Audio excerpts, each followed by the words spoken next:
여러분들이 몰라야 제가 할 말, 이게 설교할 기분이 잘 나죠. 그렇죠? 예. 지난주 설교 제목은 예배를 회복합시다. 예. 맞습니다. 예배를 회복합시다. 예배가 우리 신앙의 가장 기본이라는 거예요. 그 기본이 무너지니까 믿음이 무너지고 신앙이 무너지고, 믿음이 무너지면 뭐가 같이 무너지는 거예요? 구원이 무너지는 거예요. 그러니까 굉장히 중요한 거예요. 믿음을 회복시키는 것은 예배로부터 시작이 된다는 거죠. 그래서 예배를 회복하는 것은 굉장히 중요한 일입니다. 그런데 예배의 회복을 단지 정해진 날짜와 시간에 맞춰서 교회에 나오는 것으로, 그것으로 오해해서는 안 되는 겁니다. 물론 주일 낮 예배, 또 주일 밤 예배, 수요 기도회, 새벽 기도회, 이렇게 약속된 날짜와 시간을 기억하고 지켜서 예배를 드리는 것 굉장히 중요하죠. 하지만 단지 그렇게 시간을 지켜서 교회에 나왔다고 해서 예배가 회복되는 것은 아닙니다. 그것보다 더 중요한 사실은 진짜 예배를 드리는 거예요. 진짜 예배. 우리 예배가 가짜 예배가 아니라 진정한 예배가 드려져야 한다는 것이죠. 태양 왕이라고 불리는 프랑스의 국왕이 있습니다. 루이 14세죠. 이 루이 14세는 강력한 왕권을 앞세워서 프랑스를 굉장히 정치, 경제, 문화 이 모든 방면에서 굉장히 전성기를 이루어갔던 왕이 바로 이 루이 14세예요. 이 사람이 한 말 중에 유명한 말이 하나 있습니다. 무슨 말을 했냐면 지인이 곧 국가다. 들어보셨죠? 지인이 곧 국가다. 무슨 뜻이냐? 쉽게 말하면 내가 곧 법이다. 내가 곧 법이다. 이런 뜻이에요. 그러니까 이 사람이 가지고 있는 왕권, 그 권력이라는 게 아주 절대적이라는 거예요. 그러니까 모든 국민이, 모든 신하들이 다 이 왕 앞에 복종하는 겁니다. 그런 왕권을 가지고 프랑스를 아주 전성기로 만들어갔어요. 자, 그런데 이 루이 14세가 매 주일마다 교회를 나갔어요. 물론 신앙이 그렇게 좋지는 않았다고 해요. 근데 매 주일마다 가족들과 함께 교회에 나갔어요. 그때 프렐린이라고 하는 대주교가 이렇게 섬기는 그런 교회를 나오는데, 매주마다 왕도 나오니까 사람들이 막 바글바글 앉을 자리가 없을 정도로 꽉 차게 매주마다 이렇게 사람들이 몰려왔다는 거죠. 그런데 어느 날은 왕이 예배 시간이 돼서 교회를 딱 왔는데 그 넓은 예배당에 한 사람도 안 보이는 거예요. 한 사람도 없는 거예요. 깜짝 놀라서 그 프렐린 대주교한테 물어봤어요. 오늘은 왜 아무도 없느냐? 그러니까 그 대주교가 이렇게 말했습니다.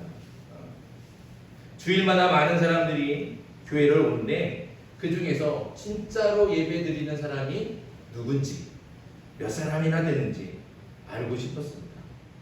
그래서 지난주에, 이번 주에는 왕이 오시지 않습니다. 이렇게 조용히 광고를 했습니다. 그랬더니 이렇게 됐다는 거예요. 많은 사람들이 교회에 왔지만 하나님을 예배하러 온 게 아니라 왕에게 잘 보이기 위해서 왔다는 거죠.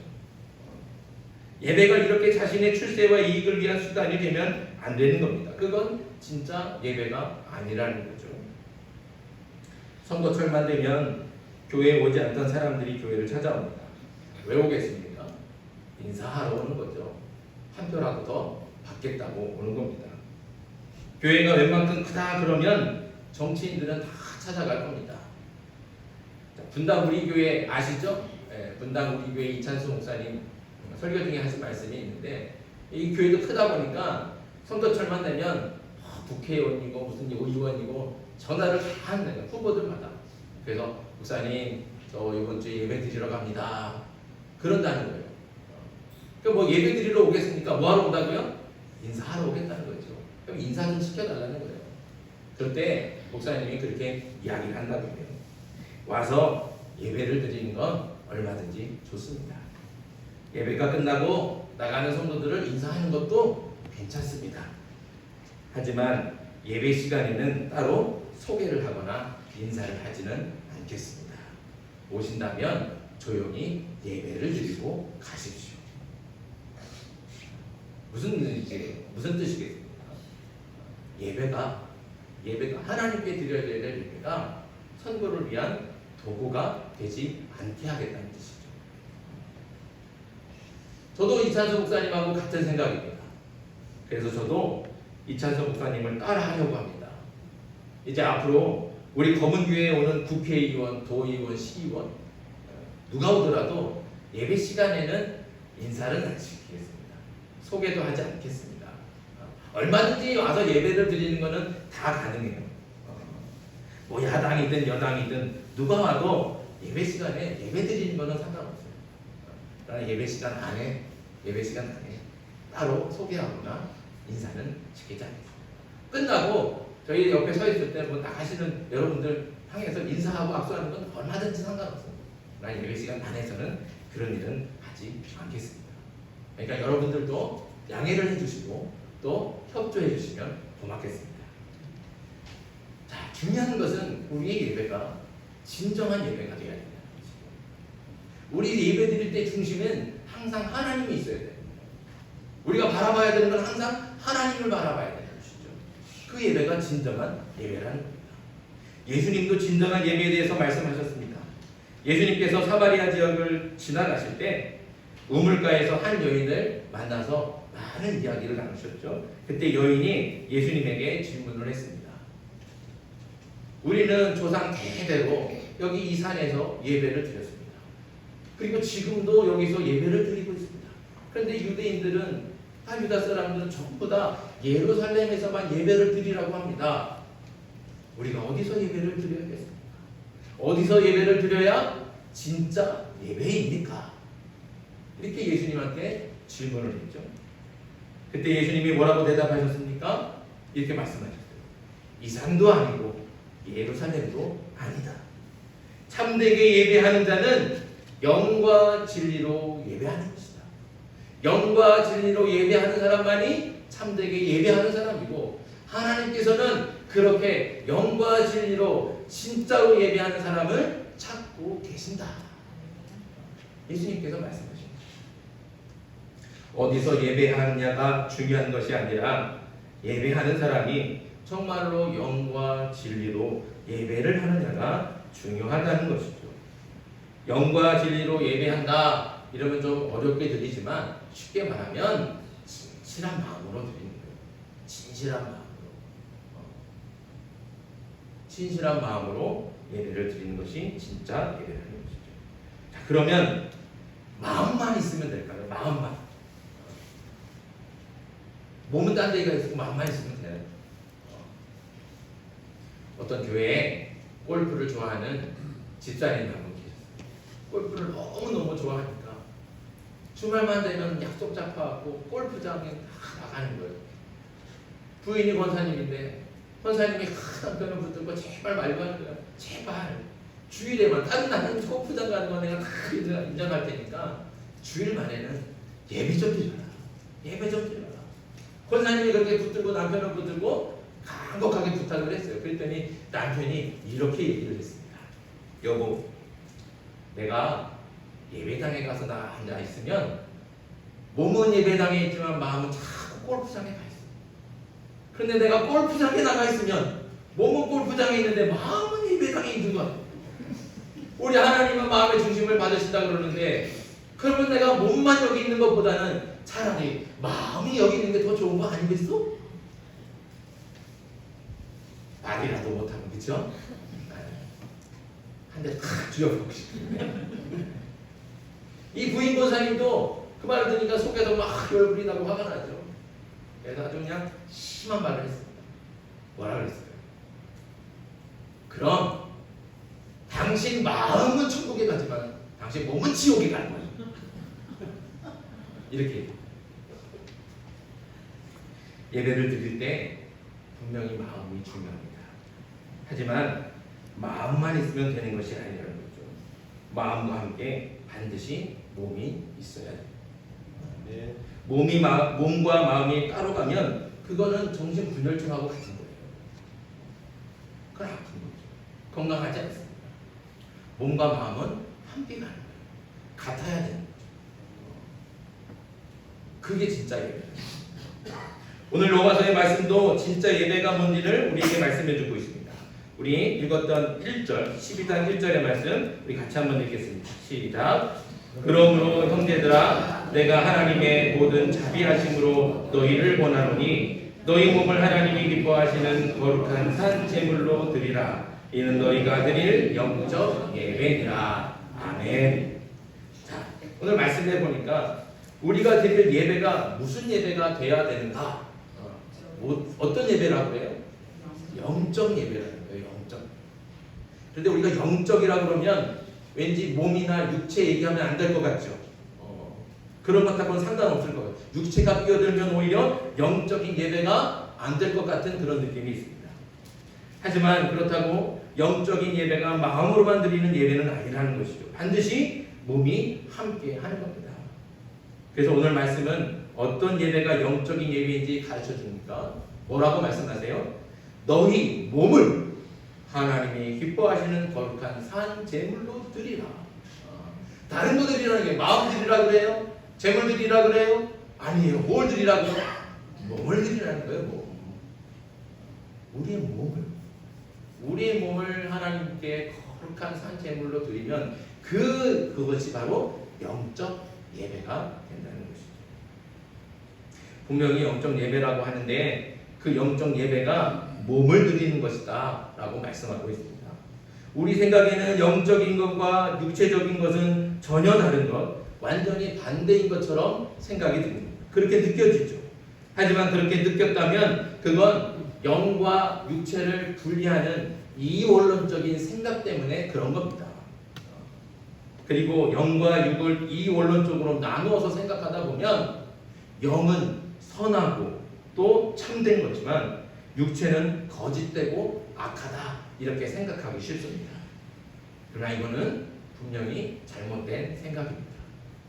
영과 육은 결코 떨어질 수 없어요. 떨어질 수 없어요. 또 육체는 악하고 영만 선한 것도 아닙니다. 따로 떨어지는 게 아니에요. 같이 있는 거예요. 하나님께서 사람을 만드실 때 어떻게 만드셨습니까? 흙으로 사람을 만드시고 그리고 그 코에 하나님께서 직접 생기를 하고 불어넣어 주십니다. 그때 불어넣어진 생기가 뭐예요? 하나님의 영이에요. 그래서 사람은 태어날 때부터 창조될 때부터 이미 하나님의 영이 있는 영적인 존재라는 거죠. 영적인 존재. 몸만 있는 게 아니에요. 그래서 모든 사람은 다 하나님의 형상을 닮아서 선하고 아름다운 영적인 존재입니다. 그런데 인간의 죄 때문에 그 존재가 타락하고 깊은 허물이 생겼습니다. 이때 이 죄와 허물은 몸에만 생기는 것이 절대로 아닙니다. 또 몸으로만 죄를 짓는 것도 아니죠. 영이 타락하면 당연히 몸도 타락하는 것이고 몸이 죄를 지으면 그 죄가 영에도 깊이 새겨지게 되어 있습니다. 그러니까 몸과 영이 떨어지느냐? 떨어지지 않는다는 거죠. 몸이 타락하면 영도 타락하는 것이고 영이 타락하면 몸도 당연히 타락하게 되는 거예요. 같이 간다는 거죠. 몸과 영은 하나입니다. 또 반드시 하나여야만 합니다. 그게 온전한 사람입니다. 하나님께서 처음에 만드실 때 만드셨던 온전한 육체, 온전한 사람은 바로 영과 육체, 영과 몸이 하나라는 거예요. 그래서 영적인 예배는 영으로 함께하는 그 온전한 몸, 그 몸이 드려질 때 그 예배가 하나님께서 기뻐하시는 진정한 예배가 되는 겁니다. 그런데 또 중요한 것이 있습니다. 몸을 드릴 때 어떻게 드리라고 오늘 말씀하고 있습니까? 그 몸을 드리는데 어떻게 드려요? 산제물로 드리는 거예요. 산제물. 근데 사실 산제물 이 말은 그 말 자체에 모순이 있어요. 앞뒤가 안 맞아요. 왜냐하면 양이나 소나 비둘기나 우리가 하나님께 제물로 드릴 때 그 제물은 어떤 상태로 제물로 바쳐집니까? 다 죽어요. 다 죽어서 가죽을 벗기고 각을 떠서 제단 위에 올려놓고 다 불사르든지 아니면 몇 개는 구분해서 제사장과 레위인들에게 주든지 어쨌든 그렇게 예물로 드려지려면 하나님께 제물로 바쳐드리려면 반드시 모든 제물은 다 죽어야 하는 겁니다. 죽어야 하나님께서 받으실 수 있어요. 드려줄 수 있는 거예요. 그런데 오늘 로마서에서는 어떻게 말씀하고 있습니까? 다시 보세요. 너희 몸을 하나님이 기뻐하시는 거룩한 산 제물로 드리라. 이는 너희가 드릴 영적 예배니라. 반드시 산 제물로 드려야 합니다. 몸을 거룩한 산 제물 살아있는 채로 드리라고 오늘 우리에게 말씀해 주고 있습니다. 그래야 하나님께서 기뻐하신다는 거예요. 자, 그럼 몸을 산채로 드리는 건 어떻게 드려야 돼요? 그게 무슨 의미겠습니까? 그건 몸이 살아서 움직이는 우리의 일상 생활, 우리의 삶, 이 온전한 삶이 하나님께 예배로 드려져야 돼요. 주일의 예배 시간에 맞춰서 그리고 교회에 모여서 묵도하고 찬송하고 또 설교를 듣는 거, 그런 예배도 분명히 중요합니다. 그런데 하나님께서는 그 예배뿐만 아니라 성도들의 일상생활, 그러니까 가정에서, 직장에서, 세상에서 그렇게 살아가는 삶 자체가 하나님께 온전히 드려지기를 하나님께서 원하고 계신다는 거예요. 하나님께서는 단지 주일날 와서 이렇게 예배하는 거, 이것만 예배로 따지지 않는다는 거죠. 다시 말씀드리면 이게 중요하지 않다는 게 아니에요. 이거 굉장히 중요합니다. 이렇게 함께 모여서 찬송하고 기도하고 말씀을 듣고 이 예배를 통해서 우리가 살아갈 힘을 얻지 않습니까? 지혜를 얻지 않습니까? 위로를 받고 은혜를 얻어서 이 세상을 하나님의 말씀대로 살아갈 수 있는 능력을 받는 거예요. 그게 중요하죠. 그런데 또 중요한 것은 우리가 일상생활을 살아가는 가정에서, 직장에서, 세상에서 누구를 만나든지 어떤 모임에 가든지 어떤 일을 하든지 우리가 몸으로 하는 모든 행위, 우리가 숨 쉬면서 살아가고 있는 그 모든 삶, 그 모든 것이 다 하나님께 드려져야 될 예배여야 한다는 것이죠. 그래서 예배는 장소에 제한이 없습니다. 시간에 제한 역시 없죠. 언제 어디서나 24시간 온전한 하루의 모든 삶이 다 예배가 되어야 합니다. 어떤 목사님이 퀘이커 교도들, 퀘이커교 아시죠? 퀘이커교라고, 이 사람들이 굉장히 예배를 드릴 때 신실한 예배를 드린다는 소리를 들었어요. 그래서 너무 궁금한 거예요. 이 사람들은 어떻게 예배를 드릴까? 우리하고 어떤 차이가 있을까? 그래서 이 목사님이 수소문 해갖고 이 사람들이 어디서 어떤 시간에 모이는지, 몇 시에 모이는지 알아보는 거예요. 그래서 그 시간에 맞춰서 그 장소를 찾아갔습니다. 찾아가니까 사람들이 많이 모여있어요. 여러 사람이 조용히 앉아있는 거예요. 그래서 이 사람도, 이 목사님도 조용히 옆에 가서 앉았어요. 근데 한참을 지났는데도 예배가 시작이 안 되는 거예요. 아무 일도 안 일어나는 거예요. 그래서 옆에 있는 사람한테 실례지만 물어봤어요. 예배가 언제 시작합니까? 그때 그 사람이 이렇게 말을 했다고 해요. 예배는 당신이 저 문을 나가는 그때부터 시작이 됩니다. 정해진 시간, 정해진 장소에 모여서 정해진 형식을 따라 드리는 것만이 예배가 아닙니다. 그보다 더 중요한 것은 몸을 거룩한 산 제물로 드리는 것. 그러니까 우리가 살아가는 그 모든 순간이 다 예배이고 우리가 몸으로 하는 모든 행위가 다 예배라는 것입니다. 그런 의미에서 우리는 모두가 다 하나님께서 택하신 제사장이에요. 베드로전서 2장 9절에 너희는 택하신 족속이요 왕같은 제사장들이요, 분명히 우리에게 말씀하셨어요. 이게 누가 한 사람에게만 하는 말이 아니라 하나님을 알고 예수 그리스도를 믿음으로 고백하는 사람, 그 모든 사람들을 향해서 하시는 말씀이에요. 너희는 왕같은 제사장이다. 목사만 제사장 아니에요. 조역자만 주의 종이 아닙니다. 하나님께 부름받은 모든 사람이 다 제사장이고 주의 종이라는 거죠. 이거를 만인 제사장설이라고 해요. 만인 제사장. 모든 사람이 다 제사장. 그게 우리 믿음의 고백이에요. 그러니까 저처럼 교회에서 설교하는 사람만 주의 일을 하는 게 아닙니다. 식당에서 음식을 만들어서 파는 사람도, 또 배를 끌고 나가서 바다에서 물고기를 잡는 사람도 다 주의 일을, 주의 종이라는 거죠. 전부가 다 주의 일을 하는 거예요. 그렇다고 이게 주일이라고 해서 식당에서 오시는 손님한테 복음을 전하고 예수 믿으라고 그렇게 전도를 해야지만 주일이 되느냐? 그렇지 않아요. 그렇지 않아요. 물론 그것도 좋은 일이죠. 그렇게 해서 한 사람이라도 전도하면 좋죠. 그러나 하나님께서 오늘 말씀하시는 이 말씀을 통해서 우리에게 주시는 그 예배의 모습은 그런 게 아니라는 거죠. 뭐예요? 한 사람이라도 오는 손님을 마치 예수님을 만나는 거죠. 그 사람을 위해서 내 정성을 다하고 정직하게 잘 섬기는 거. 맛있게 정말로 성실하게 정직하게 음식을 만들고 정성을 다해서 대접하는 거. 그거 자체가 하나님께서 기뻐하시는 영적인 예배라는 겁니다. 그것이 바로 자기 몸을 거룩한 산 제물로 드리는 거예요. 그래서 성경은 또 우리에게 이렇게 말씀하고 있죠. 2절 말씀, 우리 2절 말씀을 같이 한번 읽겠습니다. 시작. 너희는 이 세대를 본받지 말고 오직 마음을 새롭게 함으로 변화를 받아 하나님의 선하시고 기뻐하시고 온전하신 뜻이 무엇인지 구별하도록 하라. 아멘. 그렇게 몸을 하나님이 기뻐하시는 거룩한 산 제물로 드려야 되려면 뭐가 분별이 되어야 되느냐? 이 세대와 분별이 돼요. 이 세대를 따라가면 안 된다는 거죠. 이 세대가 뭐예요? 세상 풍조예요. 세상 사람들이 다 가는 길, 다 그렇게 산다고 말하면서 따라가는 길, 세상 가치를 따라가고 세상 기준에 맞춰서 살아가는 거, 그 세상 풍조를 따라가는 거, 그게 바로 이 세대를 본받는다는 거죠.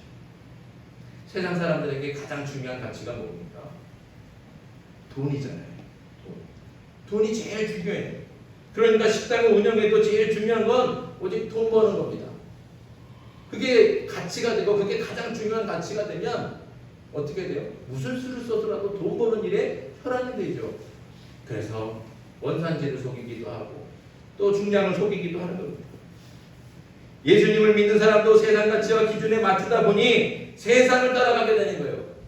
예수님을 믿는다고 말하면서도 세상 사람들 다 그렇게 살아. 장사하는 사람들 다 그렇게 하는 거야.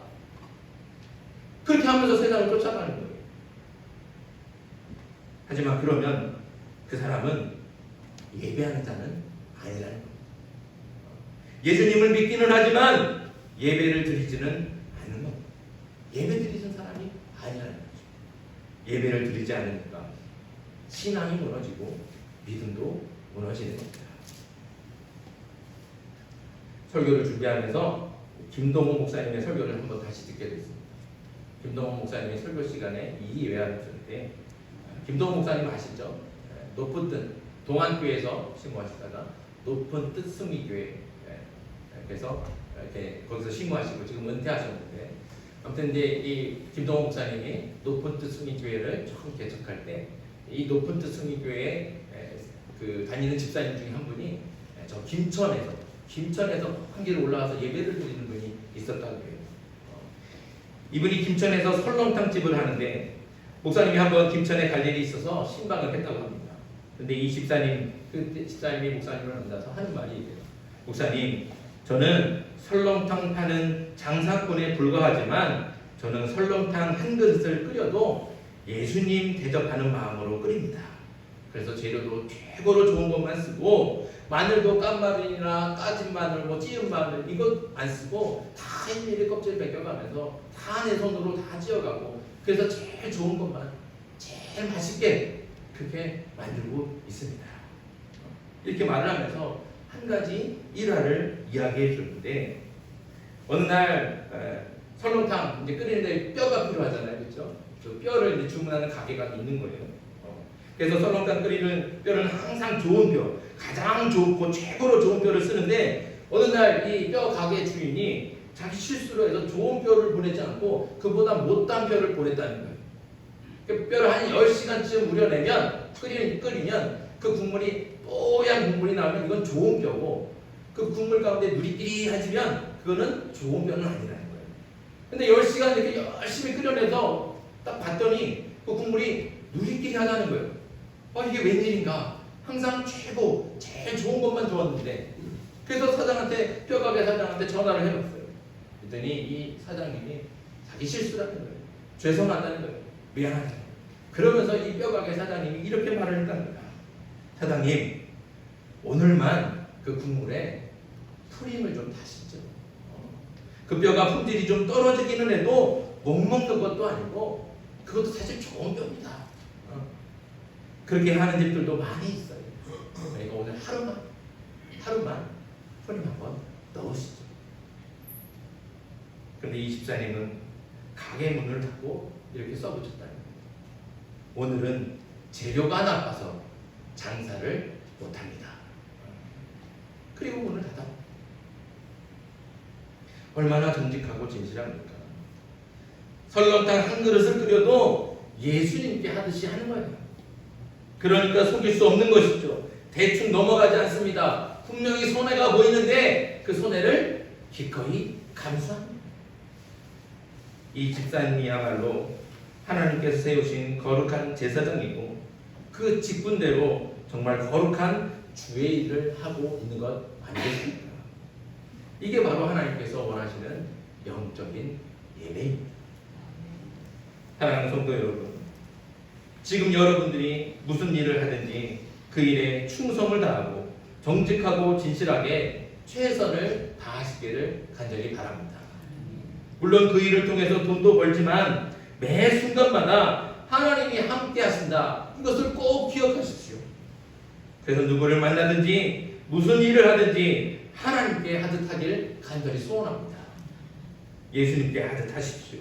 그러면 그 일을 통해서 하나님의 나라가 확장이 될 것이고 하나님의 뜻이 이루어질 것이며 하나님께 영광이 돌려질 줄 믿습니다. 하나님께서는 이렇게 자신의 몸을 거룩한 산 제물로 드리는 영적 예배를 원하십니다. 또 이렇게 영과 진리로 예배하는 사람을 지금 이 순간에도 찾고 계시죠. 이기적인 욕심과 물질만을 쫓는 이 세대를 본받지 마십시오. 세상의 가치와 기준을 따라가지 않기를 간절히 바랍니다. 오직 하나님의 뜻을 따라서 여러분들이 있는 그 삶의 자리에 여러분들의 몸으로 하는 그 모든 일에 정직하고 진실하게 최선을 다하고 충성을 다하면 그것이 바로 영과 진리로 드리는 영적 예배가 될 줄 믿습니다. 그리고 하나님께서 그 예배를 기쁘게 받으실 줄 또한 믿습니다. 세상 풍조가 만연한 이 시대에 하나님께서는 지금도 영과 진리로 참되게 예배하는 그 예배자를 찾고 계십니다. 저와 여러분이 몸을 거룩한 산 제물로 드려서 온 삶을 하나님께서 기뻐하시는 영적 예배로 드리는 참된 예배자가 되길 주님의 이름으로 축복합니다. 기도드리겠습니다.